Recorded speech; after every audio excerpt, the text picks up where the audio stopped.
You're still watching Ways. Now, Never Give Up Day is all about cultivating a mindset of determination, which helps us to get through all the difficult challenges that life throws our way. It is also about motivating and inspiring ourselves and others, as well as remembering people that have never given up on those things that they plan to do or whatever it is. So we should use this day not only to applaud people for reaching their goals, but also to support those who are still trying to achieve their goals and have not quit their journey to get there. So that's, I mean, this is an important day. I actually saw 2 holidays, but I thought because we're talking emotional intelligence today, this is a very important, what's it called, mindset to have, you know. Exactly. You know, just continue to encourage people. Why are you looking at me in a sheepish way, Elsie? For real. It's social media that stresses my life. Do you remember there's a meme that goes around? I think it's a meme. I think it's a tweet where somebody said they wrote something nice and you think they're going to say something nice. Say, please, if you want to give up, give up. Buhari is our president. So that's what I was playing in my head. I watched okay, it was Hush Baby this morning. He's in London, so he did a video. I laughed my tummy out. He now said, you know, I just want to give him motivational. I thought he was going somewhere. You know, say I was not giving up. Serious. He said, I beg, if you want to give up, give up. I said, like, give up. at some point, no, because you know when you have tried. No, those things on social media affect me. Like when I'm in a serious meeting and you say something, I'm already thinking of something else. I'm just looking at it like, okay, if I bring it in, you will understand. On so a serious it's fine. note, it is important that we do not give up.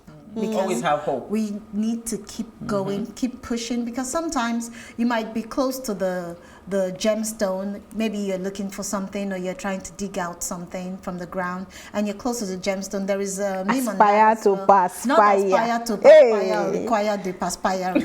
The key thing is this: life is dogged. You see, we agree. We have not given up. Life is I haven't given up on life. Please don't give up. We cannot give up. I'm serious about this. You know, We're serious now. We're just joking. Hey. You know, the thing about me is, honestly, I have been through a lot in my life, but I have never ever, you know, that's why when I hear people talk about maybe being suicidal and all of that, I can't relate, because yes, I've been through challenges that really got me broken down, but I'm very grateful for the fact that I have not lost hope. And which is what many people do not have, that capacity to be able to say, you know what, I'll rise above this. Exactly. Not many people do have it. So when you are blessed with that and you have people around you, the only thing to do is just to encourage them. But when it comes to mental health and suicidal case, it's a medical condition as well, and it's not like they can help themselves. So sometimes, even when they have everything, you've seen people that have everything going on for them and they still get depressed and they have those kind of thoughts. So it's not really exactly about what you go through or what you don't go through. It just happens, which is why their case, even those that work in the field will tell you we can't completely understand it, but you just have to be sensitive enough to know that people are wired in different ways. A lot of chemicals are going through everybody's head at the same time, and just be grateful and be kind. That's just it. If you remember what we the encounter we had during the yoga session we had with Art of Living, they said something about this too shall pass. Everything we go through in life, whether be good or bad,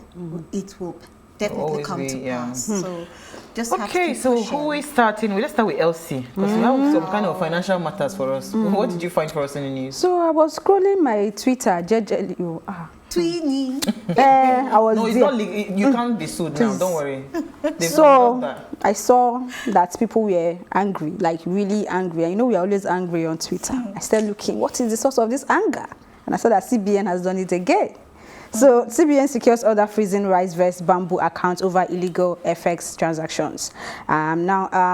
They secured this from the Federal High Court, obviously, 180 days, and people are really upset. And alongside this story, I mean, I just left at this headline, but alongside it, there's also a bill, I think it's called NIITD, where some parts of it leaks, and the clauses are not favorable for people that are running fintech businesses, and the uproar is just there. People are wondering, why is it that the government is doing everything to frustrate the efforts of these people? But what the government is saying is that they are trading illegal FX. You know what they've done with FX and banning it with the BDC. But then they don't want the free market where people can be able to just access things and be able to change dollars the way they want. So it's a tricky one. It's in court and everybody's saying, oh, go back to court and try to fight this. But I don't understand why it is 180 days ban. They're saying that cap is too high. But they're also saying, I mean, it's tied to an investigation. So there might be reasons for the judge to give that. But you know, Twitter and investigation, they went to bring back the case of 2010-2020 NSAS now, the accounts that were frozen. The judge who gave that order then of the 90 days freezing of the account is the same judge who is doing this now. And then when that happened, some people actually wrote to the NUJ to caution him for what he did, because it was not around the bounds of the legalities. And according to stories, I mean, that's in the news that they wrote, but they're saying he kind of begged and said that won't happen again or something. But now this is happening again. You know, the date, because it's 180 days. So from all indications, this is really going to affect. Although Rice Vest and Co have come out to say, oh, nothing is going to happen to your money is intact. But trust me, I know few people, I mean, in my own circle, that have try to withdraw their money. They can't withdraw. No, it hasn't said they can't. It's saying it's under process. So maybe in the next 48 hours, we will know if they will get their money or not. But it's really sad. And of course, some other people are using this opportunity to bring back our conversation last 2 weeks, Nigeria Startup Bill, to say this is the time for them all to actually sit together and ensure that everything they need is put into this bill and it is passed appropriately. So we'll keep following it, but it is very discouraging. Absolutely. Yeah. All right. So let me hear you, EC. Okay, my story. I've not seen a country that disregards senior citizens like Nigeria, because we do not know how to treat our pensioners. And we have seen time and time again where the pensioners are crying for their allowances to be paid, or they have not been paid for a period of time. Sometimes their gratuity before they die, they don't even get to collect it. I know of someone who has gone through this problem. So federal government has moves to declare a day of senior citizens. Now, I like the fact that they're drinking water. So are we being realistic? Are we being realistic? Are we actually going to do this? Because we have, should I say, the federal government of Nigeria generally have not been fair to senior citizens. How exactly is this day declaration going to help the situation on ground? Two things. Let me tell you two things. First of all, a lot of our leaders, they are all senior citizens.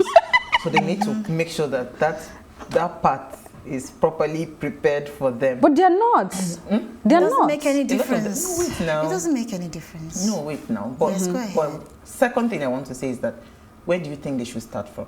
Let's just trust them, right?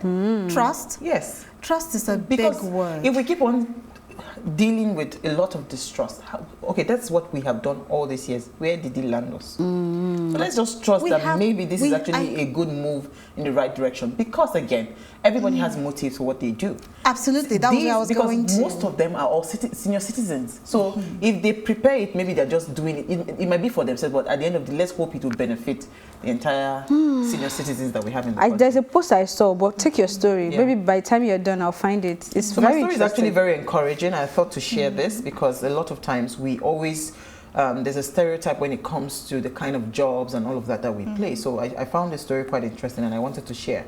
So why I resigned my bank job for bread hawking as he's an HND holder, the guy, a polytechnic graduate in Kaduna State, Ali Dahiru, who resigned his job with a set bank and took to selling bread, says his decision has turned out to be a blessing. So summary is he had someone that was supplying bread to their bank and he approached the guy and said he really wanted to know because he said he had seen his turnover, what the guy was bringing in, and he wanted to, sell. Must and be the guy told him, account officer. How can graduate? How will it look like you are a graduate selling bread? And I said, just show me the ropes.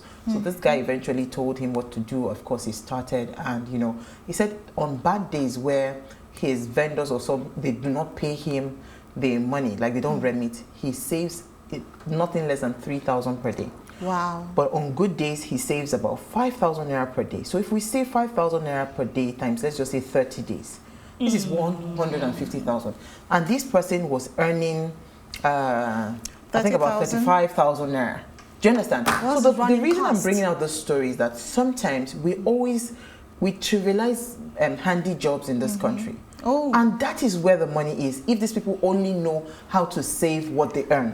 Do you understand? Yeah. We trivialize it. We think that, oh, it is only when you're wearing a white collar. And that is a programming that's eating deep. Because I know how many times, even my own parents will say, that work good, but maybe we go look for work for, you know, so oil company and all of that. Sometimes, imagine if this guy is consistent, steady. It means that if he takes out 50K from his expenses, 100,000 saving it over a year, that's about 1.2 million naira. Just like that. So if we start to preach that it's not everybody that needs to work with a tie around your neck and all of that, and start to put respect to some of these handymen, the plumbers, you know, all of those people, the gate man, things will change. Everybody, look, you know, things will change. Blue collar job is the next thing. I've talked about it. I'm tired of talking about it. So I'm glad that you two are blue collar job gingers. is the next thing. Yeah. Gone are those days that, you know, it's all about the white collar job. The white collar job My doesn't nail technician pay. is, you know, It these nails. pay. I did these nails myself. Everybody needs My to nail get a skill set. My nail technician actually charges 17K now to fix nails. These nails, if I tell you how much, I'll have to say behind the cameras. But I'm saying I had to do my nails myself because it's too expensive. But guess what? That guy has nothing less than 5 to 10 clients every single day. So multiply 17,000 times 10 clients, 170,000 every day. His overhead cannot be up to 7K. Again, don't go and leave your work because of now. You and these prices, calm down. Don't go and leave your job to go and start opening shop, because those people too. This government is also frustrating them. We need to take a break. We've run out of time. I saw the tweet. Sorry, let me quickly take it. Not a tweet, a post rather. Sorry. So somebody asked and said, why aren't people talking enough about? And someone replied and said, how 70 to 80-year-olds are generally regarded as unemployable due to mental decline and skill mismatch, yet they are exclusively ruling the country. I'm telling you. Let's leave it there. Leave it there. All right. Let's take a break. We have the catalyst with us. Stay with us. We'll be right back.